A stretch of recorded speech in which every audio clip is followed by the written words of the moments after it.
BJP Barrackpore বিধানসভার convener বিশাল জয়সওয়ালকে জিজ্ঞাসাবাদ পুলিশের। রাজনৈতিক চক্রান্তের অভিযোগ বিজেপি নেতার। নিশিদিন হসপিটাল, অর্থ সব নয়, পরিষেবাই আসল কথা। ঠিকানা রবীন্দ্রপল্লী, কল্যাণী হাইরোড, ওয়ার্ল্ডস মোড়ের নিকটে। যোগাযোগ 8617781276। বিজেপি ব্যারাকপুর বিধানসভার কনভেনার বিশাল জয়সওয়ালকে ব্যারাকপুর পুলিশ কমিশনারেটের গোয়েন্দা বিভাগের পক্ষ থেকে জিজ্ঞাসাবাদ পুলিশের আইনি নোটিশ দেওয়া হয়েছিল ব্যারাকপুরের একটি আন্দোলনের বিষয়ে। সেই নোটিশ অনুযায়ী সোমবার ব্যারাকপুর পুলিশ কমিশনারেটের গোয়েন্দা বিভাগ কার্যালয়ে উপস্থিত হন বিজেপি নেতা। সংবাদ মাধ্যমের মুখোমুখি হয়ে তিনি গোটা বিষয়টি রাজনৈতিক চক্রান্ত করা হচ্ছে বলে দাবি করেন। কারণ বিজেপি আন্দোলন করছে, সেই জন্যই তাদেরকে নিয়ে চিন্তিত রাজ্যের শাসক দল থেকে পুলিশ প্রশাসন বলে দাবি করেন তিনি। আপনারা কেন বিডি অফিসে কেন এসেছেন? এসছি, আমি বলতে চাই আমি আজকে খুব আনন্দিত এবং গর্বিত যে আমাদের ডিসি সাহেব আমাকে আজকে ডেকে পাঠিয়েছেন। এসিপি সাহেব, হ্যাঁ, পাঠিয়েছেন। যে কারণ হচ্ছে যে আমি খুব খুশি, যে রাস্তা দিয়ে ওনার গাড়ি যায় সেই রাস্তায় প্রায় 7খানার মতো অবৈধ গ্যাসের দোকান আছে, 5টার মতো লোটো আছে, আর 3 জায়গায় গাঁজা বিক্রি হয়।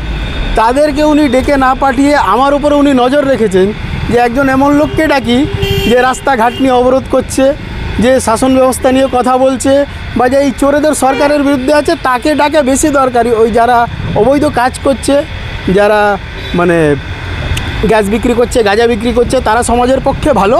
আমরা যারা সমাজের জন্য কথা বলছি আমরা হচ্ছি দুষ্টু লোক, বদমাশ লোক।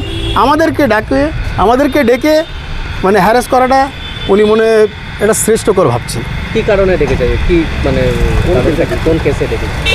কেস তো ওনারা বলেননি, আমাকে দিয়েছেন।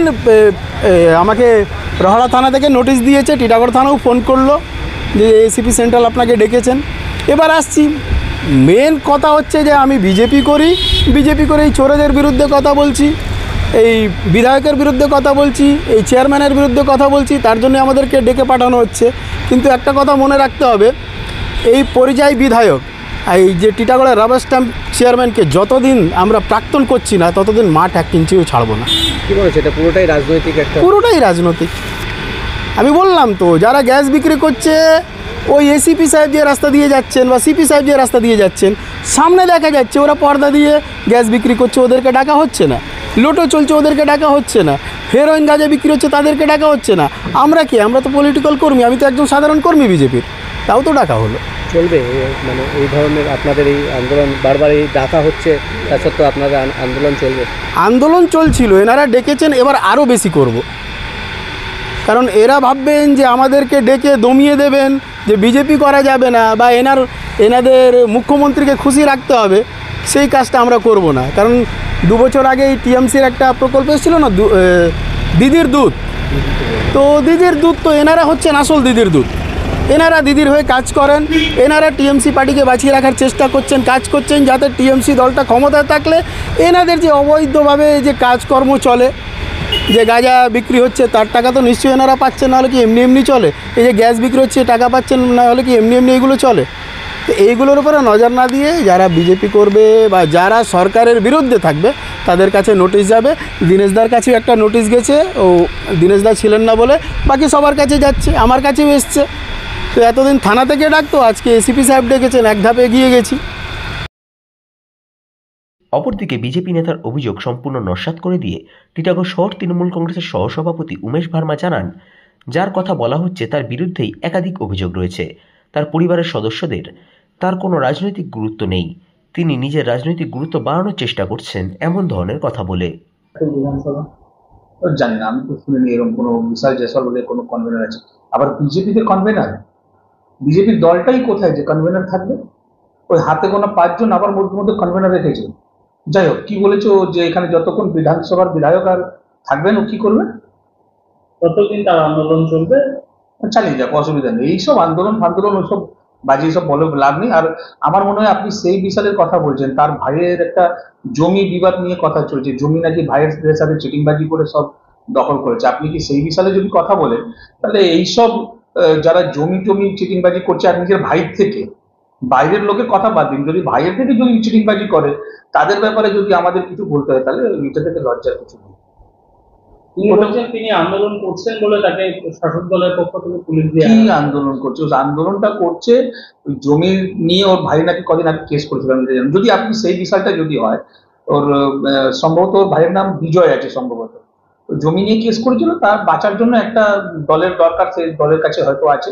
আর কি আন্দোলন করছে? আন্দোলন করার যে জায়গা তো মমতা ব্যানার্জি রাখেননি।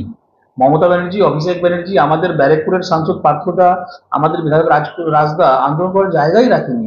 আপনি দেখুন, কিছুদিন আগে আপনাদের কাছেও খবর আছে, আমাদের পাড়া আমাদের সমাধান 8,000 কোটি টাকার স্যাংশন দিয়েছে মাননীয় মুখ্যমন্ত্রী মমতা ব্যানার্জি, বুথ ওয়াইজ পাবলিককে ইনভলভ করে, পশ্চিমবাংলার প্রত্যেকটা বুথের পাবলিককে ইনভলভ করে যে ডেভেলপমেন্টের কাজটা কিভাবে করবে, সেইটাকে কপি করেছে তামিলনাড়ুর গভর্নমেন্ট। ওদের নিজের ভাষায়, আমার ভাষাটা আমার মুখে আসছে না, ওরাকুলাম কি একটা ভাষা আছে, সরি ভাষাটা নিয়ে আমি কোনো বলছি না, নিজেদের ভাষায় একটা নতুন প্রজেক্ট তৈরি করেছে, সেটা আমাদের পাড়া আমাদের সমাধানটাকে কপি করে তামিলনাড়ু গভর্নমেন্ট করেছে। আমাদের এখানে যতগুলো প্রজেক্ট চলছে সেগুলোকে সেন্ট্রাল গভর্নমেন্ট অনেকগুলো প্রজেক্টকে কপি করেছে। আন্দোলন করার জায়গা কোথায়?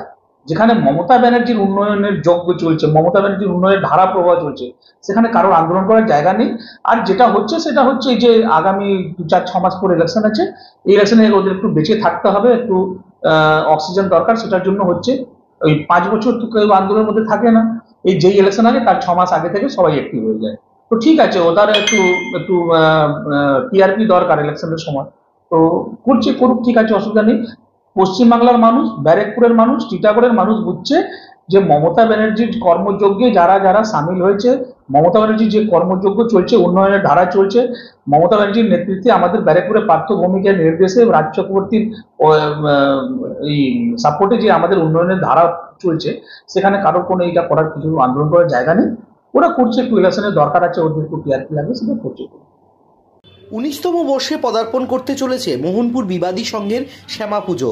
চলতি বছর শ্যামা পুজোর উদ্বোধনী অনুষ্ঠানে উপস্থিত থাকবেন নোয়াপাড়া বিধানসভার বিধায়ক শ্রীমতী মঞ্জু বসু, শ্যামা পুজোর প্রধান পৃষ্ঠপোষক শ্রী দেবরাজ চক্রবর্তী, প্রধান উপদেষ্টা শ্রী নির্মল কর, সভাপতি সন্দীপ কর সহ অন্যান্য বিশিষ্টজনেরা। থাকছে শ্যামা পুজো উপলক্ষে দুদিনব্যাপী সঙ্গীতানুষ্ঠান, যেখানে উপস্থিত থাকবেন অদিতি মুন্সি, আকাশ সেন, ইন্ডিয়ান আইডল খ্যাত MV চন্দ্রমলাই ও সারেগামাপা খ্যাত সুইটি কর্মকার সহ অন্যান্য বিভিন্ন শিল্পীরা। নিশিদিন ডায়াগনস্টিক সেন্টার, এ কমপ্লিট ডায়াগনস্টিক সলিউশন।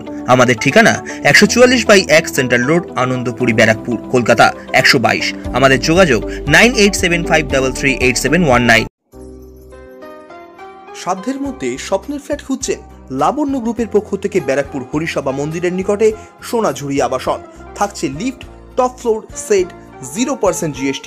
এছাড়াও থাকছে ব্যাংক লোনের সুব্যবস্থা। ফ্ল্যাট বুকিং চলছে। আমাদের যোগাযোগ 7278200456।